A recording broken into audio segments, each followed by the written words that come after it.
الحمد لله وكفى وسلام على حبيبه المصطفى أما بعد فأعوذ بالله من الشيطان الرجيم بسم الله الرحمن الرحيم إن الله وملائكته يصلون على النبي يا أيها الذين آمنوا صلوا عليه وسلموا تسليما اللهم صل على سيدنا محمد معدن الجود والكرم وآله وأصحابه الكرام وابنه الكريم وبارك وسلم بحمدہ تعالی و بکرم مصطفیٰ صلی اللہ علیہ وسلم۔ آج کی شب میں قرآن عظیم کے 7 پارے مکمل ہو چکے ہیں۔ اللہ عز و جل اسی طرح مکمل قرآن عظیم کو تجوید کے ساتھ تلاوت کرنے اور آپ سب کو سماعت کرنے کی توفیق عطا فرمائے۔ سورہ مائدہ اور سورہ انعام یہ دونوں آج تلاوت ہوئی ہیں۔ اس سے پہلے والی تفسیر میں نے عرض کیا تھا مائدہ کا مطلب دسترخوان۔ اس سورہ میں ایک دسترخوان کا ذکر ہے جس کی وجہ سے اس سورہ کا نام ہی مائدہ ہو گیا۔ وہ کون سا دسترخوان ہے؟ سیدنا عیسیٰ روح اللہ علیہ الصلاۃ والتسلیم اپنے زمانے میں ایک دعا کرتے ہیں، اپنے مومنین امت کو لے کر دعا یوں کرتے ہیں۔ وہ دعا بھی قرآن میں آئی ہے۔ آپ نے دعا یہ کیا تھا، ربنا انزل علینا مائدۃ من السماء تکون لنا عیدا لاولنا وآخرنا وآیۃ منک۔ توجہ چاہتا ہوں، دعا کیا کیا؟ دعا میں یوں عرض کیا، اے ہمارے رب، آسمان سے تو ایک دسترخوان اتار ہمارے لیے، یعنی جنت سے ایک دسترخوان اتار، اور وہ دسترخوان کیسا ہو کہ امت کے لیے ساری چیزیں اس کے اندر میسر آ جائیں۔ دسترخوان تو سمجھ میں آتا ہے، اور رمضان میں دسترخوان نہ سمجھ میں آئے تو پھر کب سمجھ میں آئے؟ دسترخوان کے اتارنے کی دعا کس نے کی؟ عیسیٰ علیہ السلام۔ لیکن جو بات توجہ کی ہے وہ یہ ہے، عیسیٰ علیہ السلام یوں کہتے ہیں، جس دن یہ دسترخوان اترے گا تکون لنا عیدا لاولنا وآخرنا، وہ دن ہمارے اگلوں کے لیے اور ہمارے پچھلوں کے لیے عید کا دن ہوگا۔ کون سا دن؟ جس دن دسترخوان اترے۔ عقل کے اندھوں کو کون سمجھائے؟ قرآن تو کہتا ہے جس دن دسترخوان اترے وہ عید کا دن ہو سکتا ہے، اور جس دن پوری کائنات کا آقا تشریف لائے وہ 12ویں ربیع الاول کا دن عید کا کیوں نہیں ہو سکتا؟ جس کے صدقے میں سارے دسترخوان آئے، جس کے صدقے میں سارے خانے نعمت ملے۔ میرے عزیزو، یہ اہم چیز تھی، اس لیے میں نے عرض کیا کہ عیسیٰ علیہ السلام کے یہ جملے ہیں، تکون لنا عیدا لاولنا وآخرنا، ہم سے پہلے والوں کے لیے، ہمارے بعد والوں کے لیے وہ دن عید کا ہوگا جس دن دسترخوان اترے گا۔ میاں دسترخوان کے اترنے کا دن عید کا ہو سکتا ہے تو آمنہ کے لال کے آنے کا دن عید کا کیوں نہیں ہو سکتا؟ الحمدللہ ہم فخر سے یہ کہتے بھی ہیں، حشر تک ڈالیں گے ہم پیدائش مولا کی دھوم، مثل فارس نجد کے قلعے گراتے جائیں گے، خاک ہو جائیں عدو جل کر مگر ہم تو رضا، دم میں جب تک دم ہے ذکر ان کا سناتے جائیں۔ حضور پاک صلی اللہ تعالیٰ علیہ وسلم کی آمد کا تذکرہ کرنا یہ قرآن پاک سے ثابت ہے۔ بہت سارے لوگ صرف ہم سے یہ کہتے ہیں میلاد منانا کہاں سے ثابت، کہاں سے ثابت؟ اگر تھوڑی سی عقل کا استعمال کریں تو اس طرح کے اعتراضات نہیں کریں گے۔ اور جو لوگ اعتراضات کرتے تھے بیچارے سعودی ریال کی وجہ سے، اب سعودی بھی بدل چکا ہے، اب ریال نہیں آتے ہیں، اب ریال بھی نہیں آتے، انہیں ڈالر ڈھونڈنا پڑے گا یا پاؤنڈ ڈھونڈنا پڑے گا۔ ریال والا دین ختم ہو گیا، ابھی ریال والا مذہب اب سینما تھیٹر چلا رہا ہے، اب ریال والا بیچ بنا رہا ہے۔ ہاں، جو پہلے شرک و کفر اور بدعت کے فتوے جہاں سے صادر ہوتے میرے آقا صلی اللہ تعالیٰ علیہ وسلم کی آمد کے لیے، اب تو وہاں یہ بحث ہی نہیں ہے، ڈسکس ہی نہیں ہے۔ حرم کے اماموں کو گونگا کر دیا گیا ہے، وہ ممبر پر کھڑے ہوں اور اتریں، بس اور کوئی کام نہیں ہے۔ جو ہو رہا ہے سب اچھا، کوئی تنقید تک نہیں کر سکتا۔ تو آج وہاں کی پرورش سے پلے ہوئے بہت سارے لوگ جو یہاں پر منڈلاتے رہتے تھے، تو ابھی جو انکم سورسز بند ہو گئے تو اب وہ شرک اور بدعت کے فتوے بھی بند ہو جائیں گے انشاءاللہ. اور کل بھی اہل سنت و جماعت یہی کہتے تھے کہ میلاد منانا میرے آقا صلی اللہ تعالیٰ علیہ وسلم کی یقیناً مستحب ہے، مستحسن ہے، ثواب کا کام ہے. جسے حضور کی آمد کی خوشی ہو وہ کرے گا، بالکل کرے گا. اور ایک اہم بات لگتے ہوئے میں کر کے چلا جاتا ہوں. حضور پاک صلی اللہ تعالیٰ علیہ وسلم کا میلاد منانا اس لیے بھی ضروری ہے کہ جیسے آپ کو قرآن پاک میں پڑھ کر کے بتا دوں، اللہ تبارک و تعالیٰ نے اپنے رسول کو یہ کیوں کہا، قل انما انا بشر مثلکم یوحی الی. اے محبوب آپ فرما دیں میں تمہاری طرح بشر ہوں. یہ آیت 3 جگہ آئی قرآن پاک. حضور پاک صلی اللہ تعالیٰ علیہ وسلم سے کہا گیا آپ فرما دیں کہ میں تمہاری طرح بشر ہوں. کیوں؟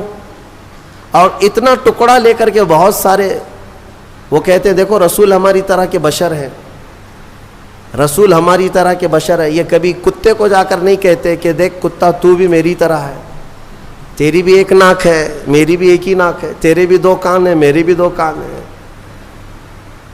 برابری کا مطلب صرف ظاہر کو دیکھنا نہیں ہوتا.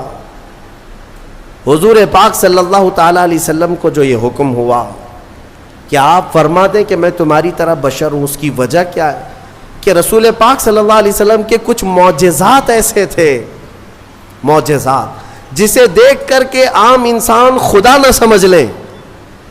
جیسے عیسیٰ علیہ السلام دنیا میں جو آئے بغیر باپ کے آئے، ان کی ماں حضرت بی بی مریم کو کسی مرد نے چھوا تک نہیں پوری زندگی بھر، اس طرح ان کی پیدائش ہوئی.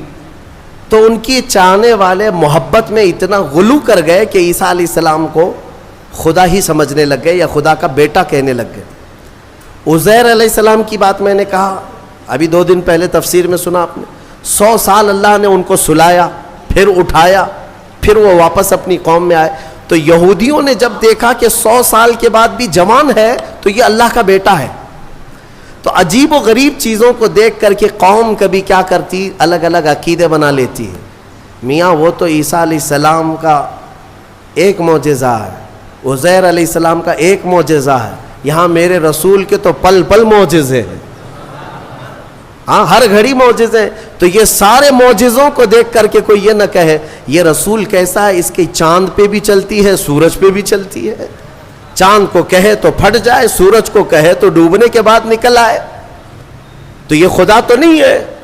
تو اللہ تعالیٰ نے حکم کیا فرمایا، آئے محبوب آپ فرما دیں کہ میں تمہاری طرح بشر ہوں. یہ بات میں اس لیے عرض کر رہا ہوں کہ سنیوں یہ بات ہمیشہ کان کھول کر کے سن لینا کہ اللہ رب العزت کے ساتھ کبھی بھی ہم رسول کو شریک نہیں کر سکتے، نہ ہی نبی کا درجہ خدا تک بڑھائیں گے، کبھی نہیں. اللہ اللہ ہے، ہاں رسول پاک اس کے محبوب ہیں، خدا نہیں ہو سکتے، خدا نہیں ہو سکتے. یہ بات ہمیشہ یاد رکھنا. اور جو لوگ تم کو یہ الزام لگاتے ہیں کہ تم نبی کو خدا کے برابر کہتے ہو، خدا کے برابر تم نبی کو بنا لیتے ہو، یعنی جیسے اللہ کو مانتے ہو ویسے رسول کو بھی مانتے ہو، دونوں کو برابر مانتے ہو، ان کے لیے یہ جواب ہے کہ ہم میلاد مناتے ہیں. کیوں؟ میلاد اس کی منائی جاتی ہے جو پیدا ہوتا ہے، اور رسول پیدا ہوئے. خدا کی کبھی میلاد منائی؟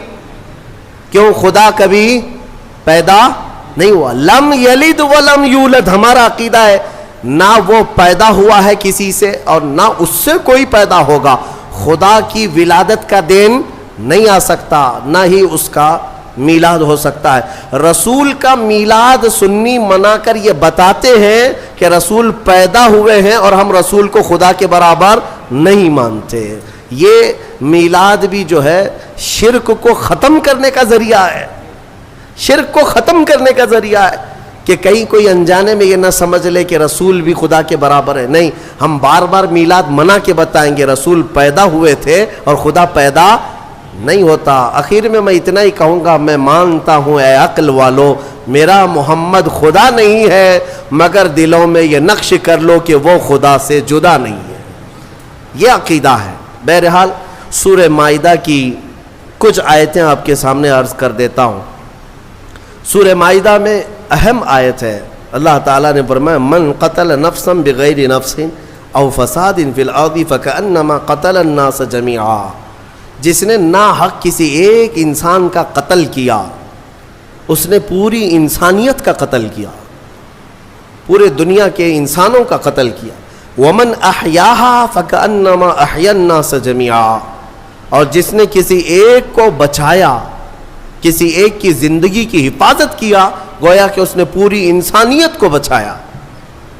اتنی بات یاد رکھ لینا کہ اگر تمہارے ہاتھوں سے قتل ہوا تو یہ سب سے بڑا گناہ ہے, سب سے بڑا گناہ ہے. مرڈر کرنا, قتل کرنا, اسلام میں اس چیز کی اجازت ہی نہیں ہے. ناحق, ناحق. ہاں حق کے ساتھ کچھ جگہوں پر ہے, کچھ جگہوں پر ہے. وہ قتل و قتال کی باتیں جب آئے یا جہاد کے معاملات آئیں تو وہاں پر میں کبھی ذکر کروں گا, لیکن ناحق کسی کو قتل کرنے کی اجازت اسلام ہرگز نہیں دیتا. اور اسی طرح سے میں یہ بات بھی بتا دوں, حدیث پاک میں ہے آدم علیہ السلام کا بڑا بیٹا حابیل اور چھوٹا بیٹا قابیل, ان دونوں میں لڑائیاں ہوئی عورت کو لے کر کے. دونوں ایک عورت سے شادی کرنا چاہتے تھے. یہ دنیا کی پہلی داستان ہے. آدم علیہ السلام آئے ہیں اور ترنت ابھی اولاد اور نسل شروع ہو رہی ہے. سب سے پہلا جھگڑا جو دنیا میں ہوا ہے وہ عورت کی وجہ سے. بڑا اور چھوٹا دونوں ایک ہی خاتون کو اپنانا چاہتے تھے, لیکن وہ حق حابیل کا تھا, قابیل کا نہیں. چھوٹے کا نہیں تھا, وہ بڑے کا حق تھا. آدم علیہ السلام نے کہا بھی تھا, یہاں تک کہ دونوں کو حکم بھی ہوا. یہ بھی ذکر یہ سورہ مائدہ میں موجود ہے, یہ پورا ذکر موجود ہے. حضرت آدم علیہ السلام نے دونوں سے کہا کہ ایک کام کرو, ایک قربانی کرو, ایک جانور, اور کھلے میدان میں رکھو. جس کی قربانی قبول ہو گئی سمجھ لو وہ حق پر ہے. قربانی قبول ہونے کا طریقہ کیا تھا؟ آسمان سے ایک آگ آتی اور وہ قربان کیے ہوئے جانور کو اٹھا لے جاتی, یعنی وہ جانور غائب ہو جاتا آگ میں. تو جس کی قربانی قبول ہو گئی وہ حق پر ہے, اس کا حق ہے. تو ہوا یہ کہ دونوں نے قربانی کی, قابیل نے بھی اور حابیل نے بھی, اور کھلے میدان میں اپنی قربانیاں رکھ دیں. اللہ تبارک و تعالیٰ کی طرف سے آسمان سے ایک آگ آئی اور حابیل کی قربانی قبول ہو گئی, یعنی بڑے بیٹے کی.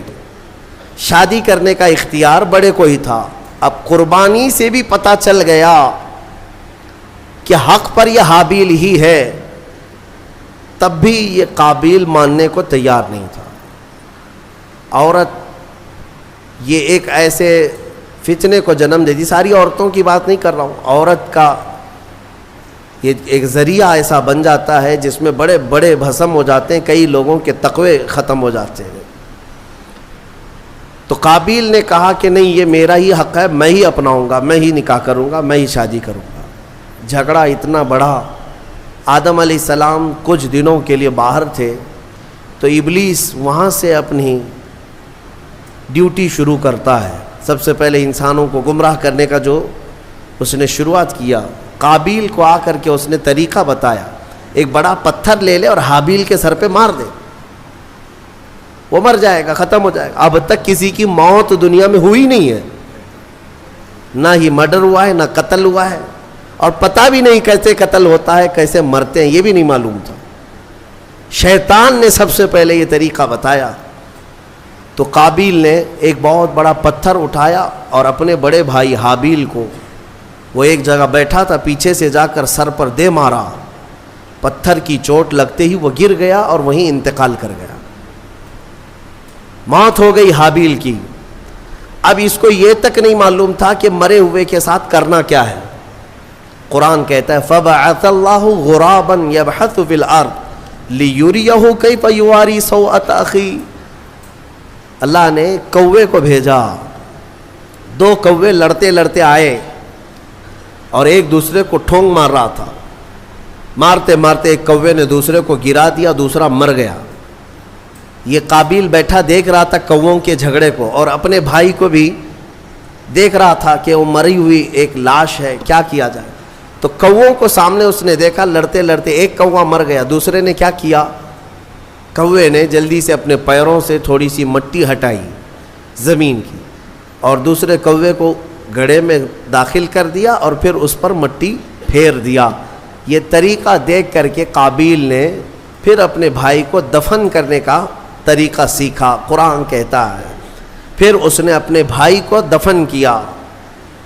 یہ سب سے پہلا قتل دنیا میں ہوا ہے, سب سے پہلا مرڈر ہوا ہے, اور سب سے پہلی موت.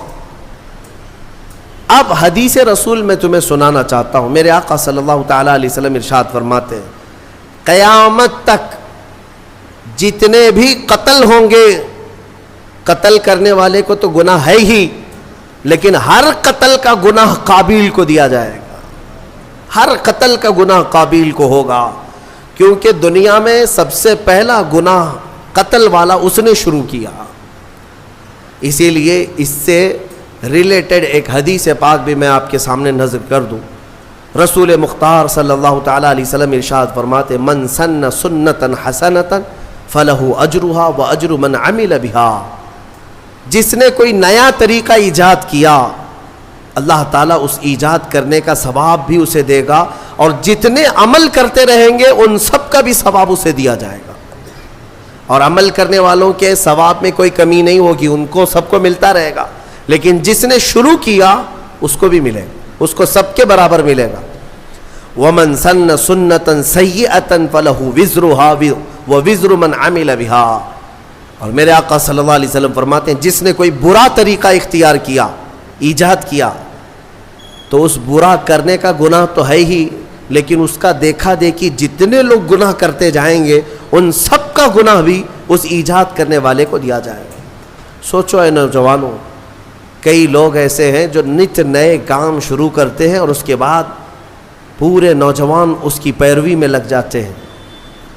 تم کیا سمجھتے ہو کہ آج تم بے ستر ہو کر کے گھومنے لگے, کپڑے پھاڑ کر کے ستر دکھا کر کے گھومنے لگے, تو تم تو یہ سوچتے ہو یہ فیشن ہے, لیکن تمہیں اندازہ نہیں کتنے بچے اس کی نقل کرتے ہیں.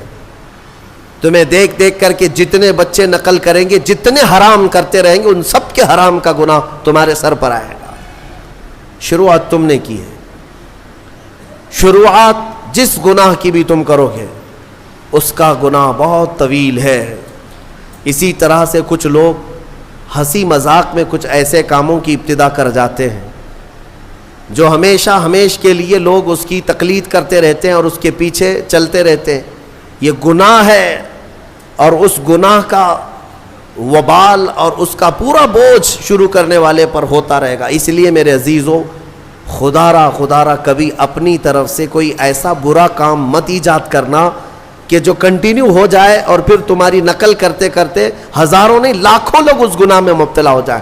ہو سکے تو کوئی ایسا نیک کام شروع کر کے جاؤ, کوئی ایک نیک کام شروع کر کے جاؤ کہ جتنے وہ کام کرتے جائیں گے وہ سب کا ثواب تمہیں ملتا رہے گا. ہم نے دیکھا ہے بزرگوں نے جو بھی کرنا شروع کیا تو کوئی نہ کوئی نیکی ہی ہمارے معاشرے میں ڈالی ہے, کوئی نہ کوئی نیکی ہی شروع کی ہے. آج پوری دنیا میں جہاں جہاں بھی جاتا ہوں دیکھتا ہوں, ہندوستان بھر کے ہر خطے میں, ہر علاقے میں چھوٹی چھوٹی گلیوں سے بھی بچے نکلتے ہیں, ہمیں دیکھتے ہیں تو لبیک یا رسول اللہ کہتے ہیں, لبیک یا رسول اللہ, لبیک یا رسول اللہ, یہ نعرہ لگاتے ہیں. اس نعرے کو دینے والا ایک مرد قلندر خادم حسین رضوی تھا. سب کو پتہ ہے, دنیا جانتی ہے, ایک نئے کام کی ابتدا کیا تھا اور وہ تو قبر میں سو رہا ہے. لاکھوں جو نعرہ لگاتے ہیں سب کا ثواب اس کی قبر میں پہنچتا رہے گا. ہو سکے تو کچھ ایسا کرو کہ جس سے تمہاری قبر میں اجر کا سلسلہ کنٹینیو ہو جائے. ایسا نہیں کہ گناہوں کی شروعات کر دیا. نعوذ باللہ من ذالک. کئی نوجوانوں کو ہم نے دیکھا کہ ان کو جو کچھ بھی ملا ہے, ارے بڑے پڑھے لکھے نوجوان, ان کی پوری راتیں, ان کا پورا دن ٹک ٹاک پہ گزرتا رہا ہے, مجرے کرنے میں. ننگے ہونے میں، نئے نئے نت نئے کام شروع کرنے میں. ایسے ایسے نوجوانوں کو دیکھا جو مخنث بننا پسند کرے، ہجڑا بننا پسند کرتے ہیں، صرف لوگوں کو ہنسانے کے لیے، دکھانے کے لیے. مرد عورتوں کا لباس پہن کر کے، عورتیں مردوں کا لباس پہن کر کے ناچ کر کے دکھائے. ہم نے پوچھا یہ کیا ہے، اس سے ہوتا کیا ہے؟ کہا بس منورنجن ہے. کہا پھر تیار رہو قبر میں سارے منورنجن کے لیے. جتنوں کو تم نے تباہ و برباد کیا، جتنوں کے اخلاق کو تم نے ختم کیا، ان سب کا بھی وبال تمہارے اوپر ہوگا. حدیث رسول ہے برے کام کی ابتدا تم سے نہ ہونے پائے. کوشش یہ کرو کہ تم راستہ چلو تو بچے تمہیں دیکھ رہے ہوتے ہیں اور یہ سب نقل کریں گے، ایڈاپٹ کریں گے، ہر چیز کو کیپچر کرتے ہیں.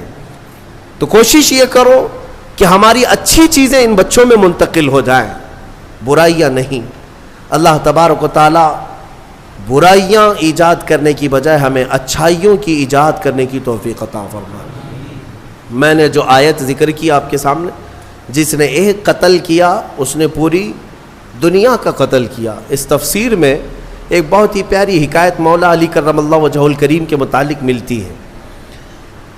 حضرت علی کے زمانے میں ایک ایسا معاملہ پیش آیا، ایک آدمی کا مرڈر ہو گیا، قتل ہو گیا ہے. چاقو وہاں پڑی ہے، خون میں وہ لت پت ہے، اور اس کے قریب ایک آدمی کھڑا تھا. پولیس گزر رہی تھی، اس زمانے کی جو پولیس رہی ہو. حضرت علی رضی اللہ تعالیٰ عنہ کے جو عمال تھے وہ گزر رہے تھے. سپاہی دیکھا ایک آدمی کا قتل ہوا ہے، تازہ خون بہ رہا ہے، چھری ہے، اور ایک آدمی ہے وہاں پر. اس کو پکڑ لیا، وہی قاتل ہے، کوئی اور تھا ہی نہیں، آس پاس کوئی نہیں تھا. اس کو پکڑ لیا. وہ اس وقت اس لیے پکڑا کہ ظاہری حالات تو یہی بتا رہے تھے کہ وہ قاتل ہے. یہ اس زمانے کی بات ہے. یہاں تو ایسا ہے کہ دلی میں ہو جائے تو یہاں کرناٹک میں آ کے اٹھا لے جائیں گے. یہاں تو کوئی مسئلہ نہیں ہے کہ کہیں سے بھی کوئی بھی چاہے نشان نہ ملے اٹھایا جا سکتا ہے. لیکن اس وقت حالات ایسے تھے کہ قاتل جو ہے کوئی نظر نہیں آیا سوائے اس ایک آدمی کے. اس کو پکڑ کر لایا گیا حضرت علی کرم اللہ وجہہ الکریم کی بارگاہ میں. تو پھر وہاں پر فیصلے میں ثابت ہو گیا کہ اسی نے قتل کیا، کیونکہ سپاہی جو تھے وہ گواہی دے رہے تھے کہ ہم نے اس کو دیکھا ہے، رنگے ہاتھوں پکڑا ہے، اس کے جسم پر خون کے دھبے بھی تھے، اور کون ہوگا. تو بہرحال حضرت علی نے فیصلہ سنایا کہ قاتل ہے، اس کی سزا قتل ہے، قصاص میں قتل ہوگا. اب اس کو پھانسی پر چڑھایا جا رہا تھا. تھوڑی دیر گزری تھی کہ عدالت میں ایک شخص دوڑتا دوڑتا آیا، اور آیا اس نے کہا کہ امیر المومنین وہ شخص ناحق مارا جا رہا ہے، وہ پھانسی پر چڑھ رہا ہے ناحق، وہ قاتل نہیں ہے، آپ اسے چھوڑ دیں، آزاد کر دیں. حضرت علی نے پوچھا پھر قاتل کون ہے؟ اس نے کہا میں ہوں، میں نے قتل کیا، لیکن میں وہاں سے ایسے غائب ہو گیا تھا کہ یہ شخص موجود تھا، اس نے چھری بھی اٹھائی اور اس کے ہاتھ پیر خون سے لال بھی تھے، لیکن اصل میں مجرم ہوں، اسے چھوڑ دیں. مجھے اس پر ترس آ گیا کہ ناحق وہ مارا جا رہا ہے، اس لیے میں حاضر ہو گیا، اسے چھوڑ دیں.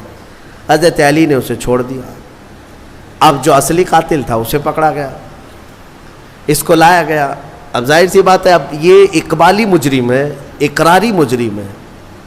تو اس کو جب سزا سنائی جا رہی تھی تو حضرت امام حسن رضی اللہ تعالیٰ عنہ، حضرت علی کے صاحبزادے، عمر اس وقت جو بھی رہی وہ جوان تھے، آئے دربار میں، کہا کہ امیر المومنین اس شخص کو بھی آزاد کر دیجیے، اس شخص کو بھی آزاد کر دیجیے، آپ معاف کر دیجیے. کہا کیسے، ایک قاتل کو کیسے آزاد کیا جا سکتا ہے؟ تب حضرت امام حسن نے اسی آیت سے استدلال کیا، دلیل میں یہ آیت پیش کیا. ابا جان کیا ہم نے قرآن میں یہ نہیں پڑھا؟ اللہ تعالیٰ فرماتا ہے جس نے کسی ایک کا قتل کیا گویا کہ اس نے پوری انسانیت کا قتل کیا، تو قاتل کو سزا تو ہونی ہے. لیکن آگے رب نے یہ بھی فرمایا جس نے کسی ایک کو بچایا اس نے پوری انسانیت کو بچایا. اس ایک بندے نے ناحق مرنے والے کو بچا لیا. آپ کے ہاتھوں وہ پھانسی پر چڑھ جاتا, ناحق مرتا, اس کو اس نے بچایا.